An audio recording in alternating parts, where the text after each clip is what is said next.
ማሙሽዬ ናስቲ ና ጫሜን ተረግድ። እሺ አባባ። ጎሽኔ ልጅ ልብሴ እንዳይነቃ እያየ አረሺ አራስመካ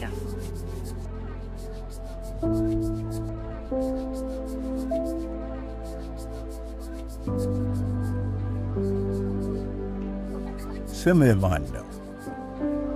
ዳዊት። ኦ ዳዊት። ዳዊት የንጉሥ ስም ነው ታውቃለህ አይደል? አዎ አውቃለሁ። እስቲ ታዲያ ዛሬ ስለ አንድ ስለሌላ ንጉሥ ልንገርህ።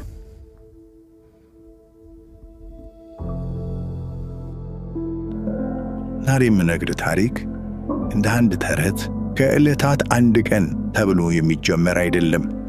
ይህ ታሪክ እውነት ነው። ይህ ታሪክ የእኔም የአንተም የዚች ዓለም ሁሉ የልብ ምት ነው። ዓይንን ጨፍን። አብረን ወደ ኋላ ወደ 2000 ዓመታት እንሂድ። ከፊታችን ድቅድቅ ጨለማ ይታይ። አየሩ እጅግ ይበርዳል። ቅዝቃዜው አጥንት ውስጥ ይገባል። በዚያ የጨለማ መንገድ ላይ ሁለት ተጓዦች አሉ፣ ዮሴፍና ነፍሰ ጡሯ ማርያም። ልጄ ድካማቸው ይታይሃል። ማርያም በምጥ ተጎድታለች፣ ትንፋሽ አጥሯታል። ዮሴፍ ደግሞ ተጨንቋል። ለዚች ሴት የት ቦታ እንደሚያሳርፋት ግራ ገብቶታል። ከተማዋ ቤተልሔም በሰው ተጥለቅልቃለች። የሰው ጫጫታ፣ የንግድ ድምፅ፣ ግርግር። ዮሴፍ እያንዳንዱን በር ያንኳኳል። ቦታ የላችሁም ይላል በተማጽኖ። መልሱ ግን አንድ ነው፣ ቦታ የለም፣ ሞልቷል፣ ሂዱ። የዓለምን ፈጣሪ የተሸከመችው ማርያም በገዛ ዓለም ውስጥ ማረፊያ አጣች። እንዴት ያለች ጨካኝ ሌሊት ናት! በመጨረሻም አንድ ቦታ ተገኘ። ሆቴል አይደለም፣ ቤትም አይደለም፣ የከብቶች ማረፊያ። የጋጣ ሽታ ያለው፣ ገለባ የተነጠፈበት፣ በሬና አህያ የሚተነፍሱበት ጠባብ በረት። አስበው ልጄ፣ ሰማይና ምድርን የዘረጋው ጌታ፣ ከዋክብትን በስማቸው የሚጠራው አምላክ ሊወለድ ወደዚህ ምድር ሲመጣ ያረፈው በወርቅ አልጋ ላይ አልነበረም፣ በከብቶች በረት ውስጥ እንጂ። ያ ምሽት ጸጥ አለ። ዓለም በኃጢአት እንቅልፍ ውስጥ ነበረች። በዚያች ጠባብ ጋጣ ውስጥ ግን የዘመናት ናፍቆት ሊፈጸም ነው። ድንገት በዚያች ጨለማ ሌሊት የሕፃን ጩኸት ተሰማ። ይህ ድምፅ ተራ የሕፃን ልጅ ድምፅ እንዳይመስልህ። ይህ ድምፅ የዘላለም ተስፋ ነው። አምላክ ሰው ሆነ። ለማመን ይከብዳል አይደል? ያ ሁሉን ቻይ ጌታ በእናቱ እቅፍ ውስጥ የገባ ትንሽ ሕፃን ሆነ። ማርያም በጨርቅ ጠቀለለችው።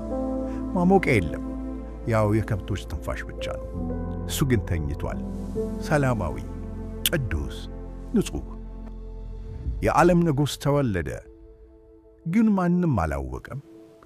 ንጉሶች ተኝተዋል፣ ባለጠጎች ተኝተዋል፣ ምስክሮቹ እንስሳት ብቻ ነበሩ። ቆይ ልጄ፣ ታሪኩ አላለቀም። ውጭ ሜዳ ላይ ምን እንደተፈጠረ ልንገርህ። እረኞች በግ እየጠበቁ ነበር። ጨለማ ነበር። በድንገት ሰማዩ ተቀደደ። እንደ ፀሐይ የሚያበራ ብርሃን ሜዳውን ሞላው። እረኞች በድንጋጤ ወደቁ፣ ፈሩ፣ ተንቀጠቀጡ። አንድ መልአክ ከብርሃን ውስጥ ወጣና እንዲህ አለ፣ አትፍሩ፣ ዛሬ በዳዊት ከተማ መድኃኒት እርሱም ክርስቶስ ጌታ የሆነ ተወልዶላችኋልና። ከዚያስ አንድ ብቻ አይደለም።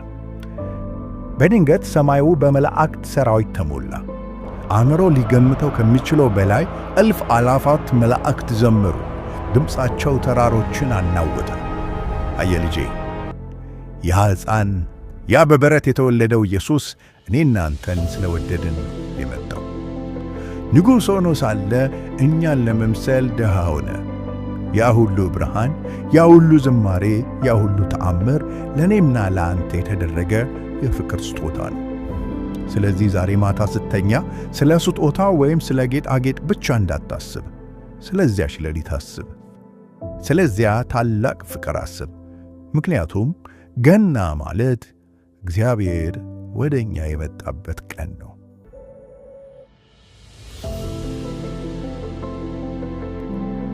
ታሪኩ አላለቀም። ያ የተወለደው ንጉሥ፣ ያ ስደተኛ ንጉሥ ዛሬም ማረፊያ ይፈልጋል። የስ እዚህ በትሑት ቦታ ልክ እንዳንተ አይነት በንጹሕ ልብ ውስጥ። አመሰግናለሁ። ሰላም ላንተ ይሁን።